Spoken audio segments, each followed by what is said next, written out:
I used to think that I was the one in control. That if I just made the right move, the smart choice, everything would finally fall into place. But my best thinking, it led me here.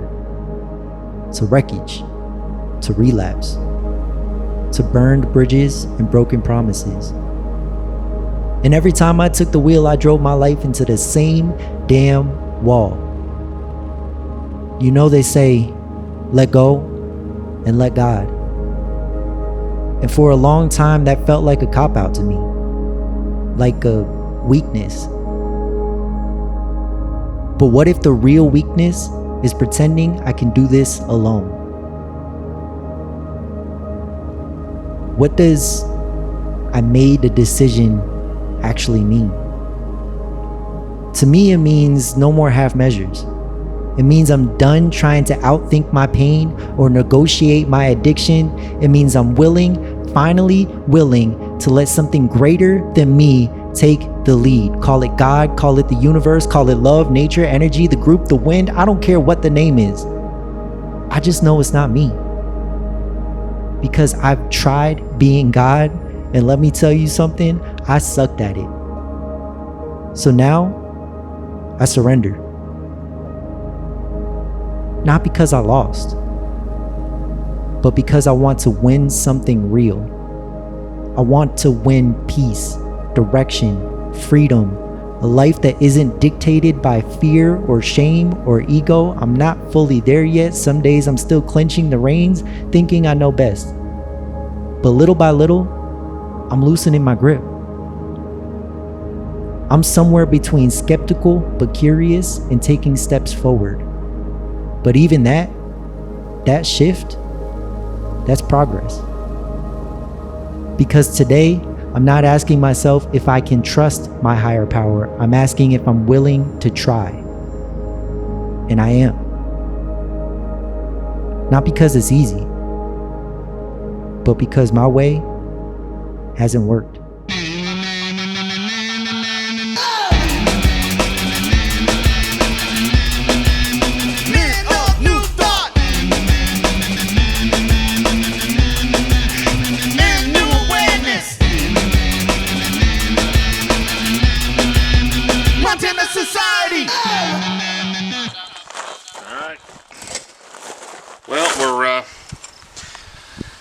We're Montana, about 4 days in since I got here, and it's like, taming wild cats or herding cats, whatever they call it. Anyway, but with a handful this year. So I'm seeing growth in some folks, and I got some new folks here, and it looks like it's moving forward, doing as planned. The real thing is I am waiting on the excavator. So we're 5 days in, still don't have the excavator here. I talked to Mike 5 times. I know he's got a project that he's pushing on. The whole group is over there today working on it, but I'm frustrated. I'm having to keep these guys busy doing other things, and I'm making up stuff.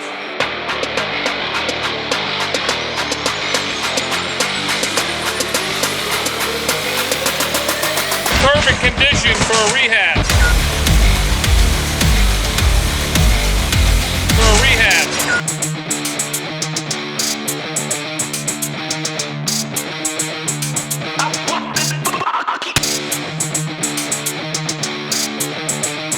So in a rainstorm or a snowstorm, you just crawl inside its belly and stay warm. Piss all over yourself and you'll be fine.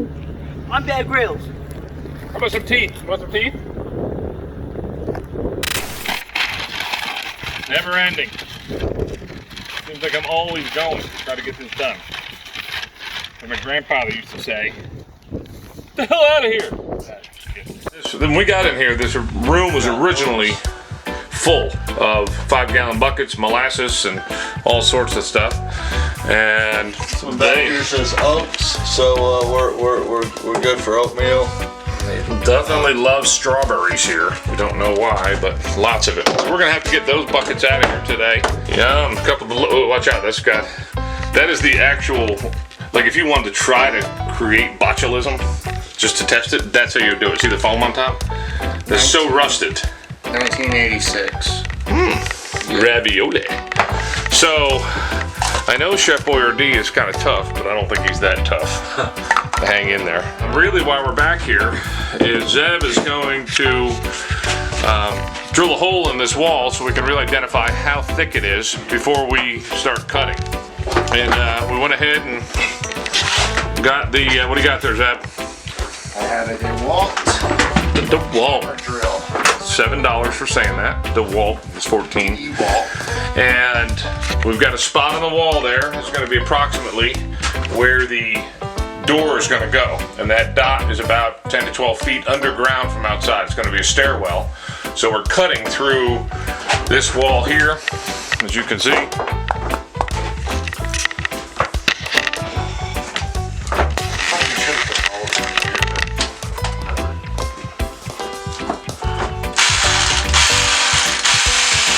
Moving through there, dude. Really? Yeah, I mean, not like freely, but a lot quicker than I thought it would. There's dirt. We're through it. So it's less than 10 inches.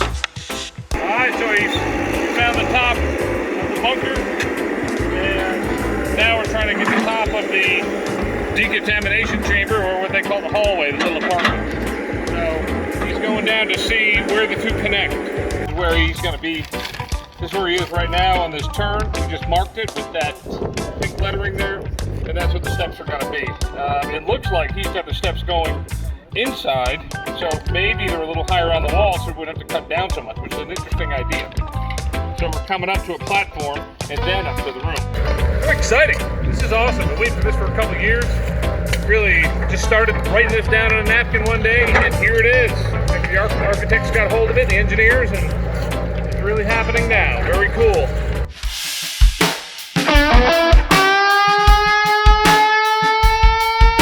When Dean told me about this project, the first thing I said was I really need to come out and I need to see it, I need to experience it, and the first step in any architectural project is to get field data. You have to measure accurately the structure, you have to get lots of pictures, and then see, you really have to see the space and see the site. So I absolutely had to go. That was my first demand on Dean. Well, my first impression of the bunker was my wife and I had decided to make a big trip out of coming out to see it. So we had gone to Yellowstone Park in the morning, and Dean wanted us to be at the bunker at a certain time. I didn't really understand why he had put us on a schedule.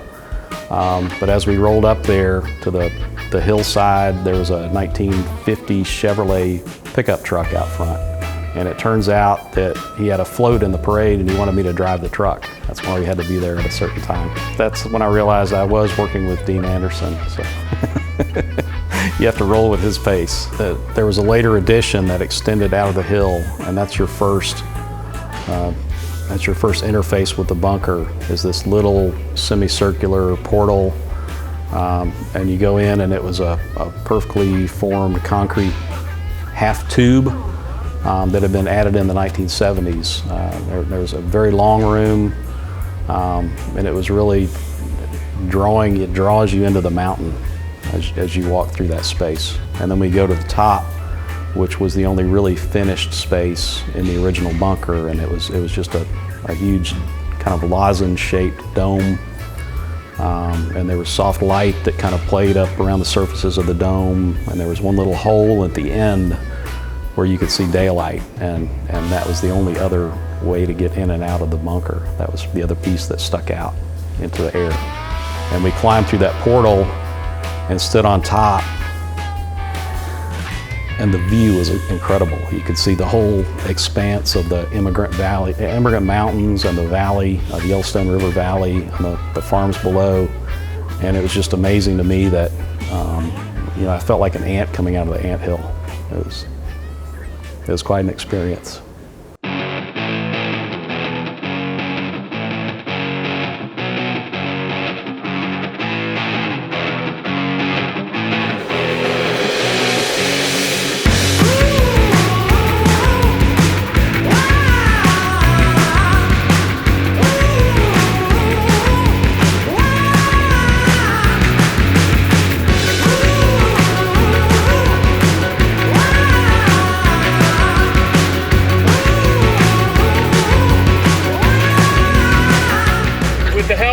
very, very experienced excavator and operator. We've done this in no time at all. It's taken an afternoon to remove all this, clean off the side of the bunker. Then where he is right now is where the stairwell is going to go, and it's very important because that's going to give access and light and air down to that second story, which really has no windows now because it's a bunker.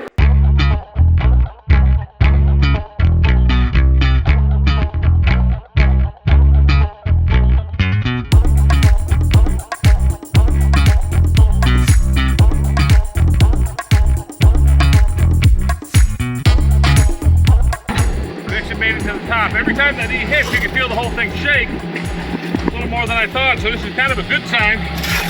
This hole was here. It was covered up by insulation. I think it goes down to the actual ceiling of that room.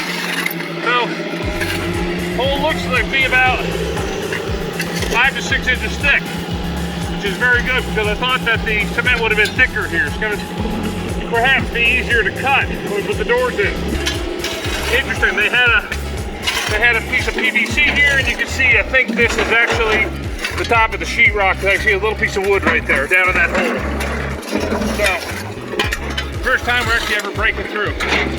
If you like construction and weird things, this is it, baby. This is great.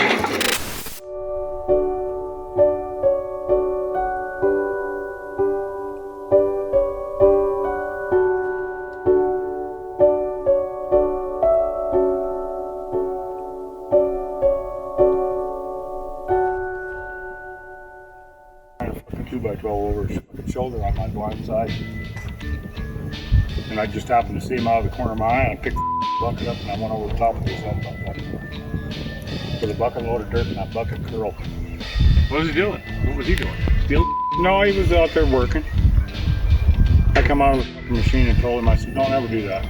Don't ever do that. I said, a half a second. I said, you'd have been dead if I hadn't seen you.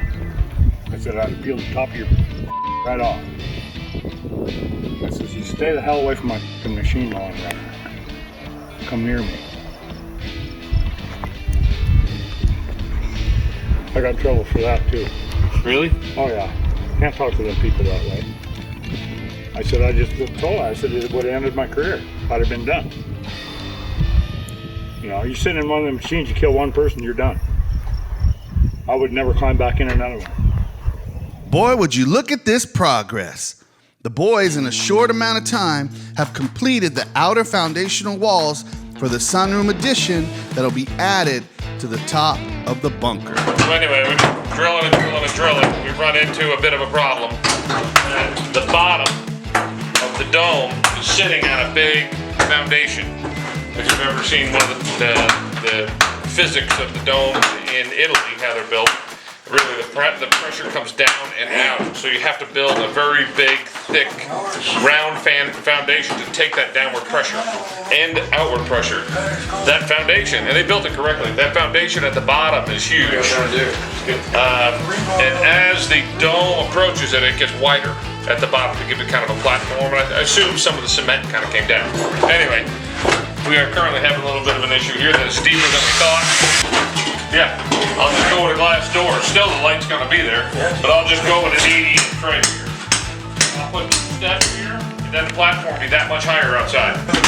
There you go, that's what I think too. So, Dad, grab the drill. I gotta let that drill cool for a minute. We can use 3/8.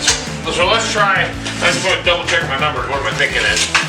So if we go from here, I can put the window up a little higher, but if we just go with the glass door from here,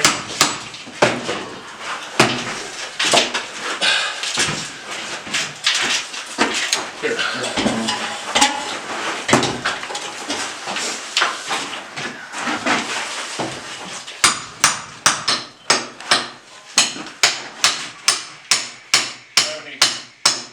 77 right there, but I can go up a little higher. I can go up another 6 inches. But then you get cut. Right there. You get cut from the inside.